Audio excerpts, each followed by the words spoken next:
കുറച്ചു ദിവസങ്ങളായി സോഷ്യൽ മീഡിയയിലെ സംസാര വിഷയം നടി സ്വാതി നിത്യാനന്ദ് വിഷ്ണു സന്തോഷ് ചിത്രങ്ങളെക്കുറിച്ചായിരുന്നു. ഗുരുവായൂർ ക്ഷേത്രനടയിൽ വെച്ച് ഇരുവരും ചേർന്ന് നിൽക്കുന്ന ഒരു ചിത്രം പങ്കുവച്ചതോടെയാണ് ഗോസിപ്പ് കോളങ്ങളിൽ ഇവരുടെയും വാർത്തകൾ നിറഞ്ഞത്. അതിനു മുൻപും വിഷ്ണുവിന് പുതിയ ബുള്ളറ്റ് സമ്മാനം നൽകിയ ചിത്രങ്ങളും സോഷ്യൽ മീഡിയയിൽ നിറഞ്ഞിരുന്നു.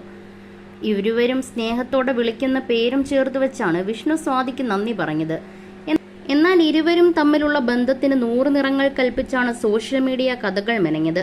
തന്റെ കർമ്മമേഖലയിൽ സ്വന്തമായി വഴിവെട്ടി വന്നവളാണ് സ്വാതി. കുറഞ്ഞ കാലം കൊണ്ടാണ് അവർ മിനിസ്ക്രീൻ രംഗത്ത് തന്റേതായ സ്ഥാനം നേടിയത്. അതുകൊണ്ട് തന്നെ സദാചാരക്കാരുടെ ഇത്തരം ഗോസിപ്പുകൾ സ്വാതിയെ ബാധിക്കില്ല.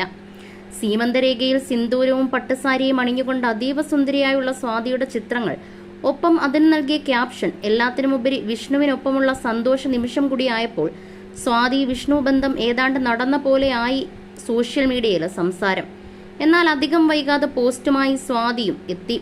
എന്തെങ്കിലും നടന്നാൽ ഉറപ്പായും ഞാൻ അറിയിക്കും. ഇത്തരം വ്യാജ വാർത്തകൾ പ്രചരിപ്പിക്കരുതെന്ന അഭ്യർത്ഥനയും സ്വാതി നടത്തുകയുണ്ടായി. മലയാളത്തിന് പുറമെ അന്യഭാഷാ സീരിയലുകളിലും സ്വാതി സജീവമാണ്. ബോൾഡ് ആൻഡ് ബ്യൂട്ടിഫുൾ നായിക എന്നാണ് സ്വാതിയെ ആരാധകർ വിശേഷിപ്പിക്കുന്നത്.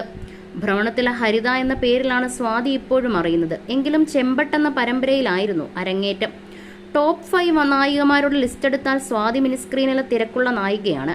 ഗോസിപ്പുകൾ പറഞ്ഞു പരത്തുന്ന ആർക്കും അവരുടെ യഥാർത്ഥ ജീവിതത്തിൽ സംഭവിച്ച കാര്യങ്ങളെക്കുറിച്ച് വ്യക്തമായ ധാരണയില്ല.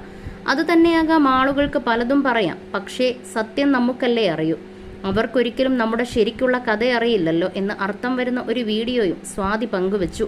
സ്വാതി തന്റെ അഭിനയ ജീവിതത്തിന് തുടക്കം കുറിച്ചത് ചെമ്പട്ടെന്ന പരമ്പരയിലൂടെയാണ്. പരമ്പരയിൽ ദേവിയുടെ വേഷത്തിലാണ് സ്വാതി എത്തിയത്. വിവാഹത്തിന് ശേഷം നാമം ജപിക്കുന്ന വീട്ടിലും സി കേരളത്തിലെ പ്രണയവർണ്ണങ്ങൾ എന്ന പരമ്പരയിലെ അപർണയുമൊക്കെയായി സ്വാതി തിളങ്ങി നിന്നു. ചുരുങ്ങിയ സമയം കൊണ്ടാണ് മലയാളം തെലുഗു പ്രേക്ഷകർക്ക് സ്വന്തക്കാരിയായി സ്വാതി മാറിയത്. അതും സ്വന്തമായി വഴിവെട്ടി വളർന്ന ലേബലിൽ തന്നെ. ഭ്രമണത്തിലെ ഹരിത എന്ന കഥാപാത്രത്തെ പക്വത നിറഞ്ഞ രീതിയിൽ തന്നെയാണ് സ്വാതി അവതരിപ്പിച്ചത്. കട്ടവില്ലത്തിയുടെ റോൾ തനിക്കും വഴങ്ങുമെന്ന് തെളിയിച്ച താരം കൂടിയാണ് സ്വാതി.